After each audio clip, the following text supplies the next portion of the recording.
যৌথ বাহিনী নিয়ে আমাদের ভোক্তা অধিকারের লোকজন, আমাদের খাদ্য অধিকারের লোকজন, কৃষি কল্যাণের অধিদপ্তর লোকজন এবং যৌথ বাহিনীর লোকজন এই জায়গায় রয়েছেন। আমরা সরকারের নির্দেশ অনুযায়ী আমরা আমাদের বাজার মনিটরিং কাজ করেছি। গতকালকে পুরান বাজার করেছি, আজকে ঈদের পর বাজার করলাম।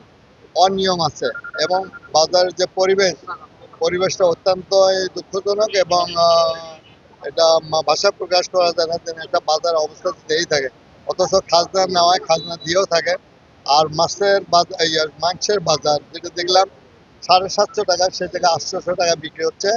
আমরা মনে করি এই জায়গায় যারা দায়িত্বশীল ব্যক্তিরা রয়েছেন আগামীকাল থেকে তারা আইন প্রয়োগ যতটুকু সম্ভব তারা করবেন এবং প্রত্যেকটা বাজারে মনিটরিং করা দরকার। সেই জায়গায় নিত্য প্রয়োজনীয় জিনিসের দামও দেখলাম বৃদ্ধি। আজকে যে চার্ট থাকার কথা সেই চার্ট অনুযায়ী তারা আমরা এই সরকার জানা অন্তত জনগণের সরকার, যেহেতু জনগণের ম্যান্ডেটের সরকার সেহেতু আমরা আইন শৃঙ্খলা বাহিনী থেকে প্রত্যেকটা সেক্টরটা প্রত্যেকটা জনগণের পক্ষ থেকে আমরা বলতে চাই যে আমরা সহযোগিতা করতে চাই। কিন্তু সেই জায়গায় আমরা লক্ষ্য করেছি বাংলাদেশে ব্যতিক্রম, বিদেশে কিন্তু এই একটা মাস কিন্তু তারা ব্যবসা করে না, কিন্তু আমার দেশে দেখলাম যে এই মাসে বেশি চুরি করে। এই চুরি বন্ধ করার দায়িত্ব আমি মনে করি যারা আছে ভোক্তা অধিকারের যারা রয়েছেন কর্মকর্তারা, তাদের অন্তত আগামীকাল থেকে আপনারা অভিযান শুরু করবেন। এবং আমরা চাই মাদারীপুরবাসী দেখতে চাই যে আপনাদের নিয়ন্ত্রণের বাজার আছে, জনগণের ক্রয় ক্ষমতার মধ্যে আছে, এটাই আমরা দেখতে চাই।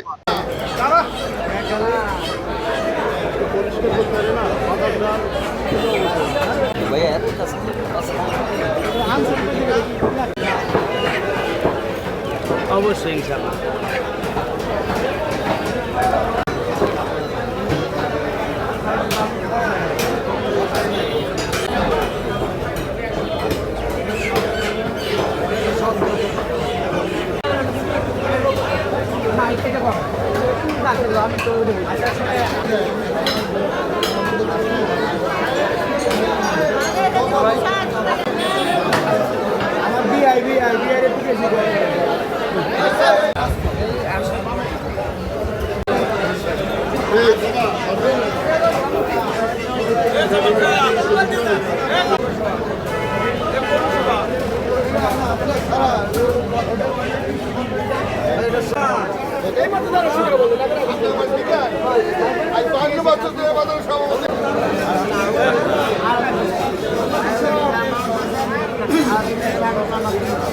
ভাইয়া কেদা কিন্তু কেদা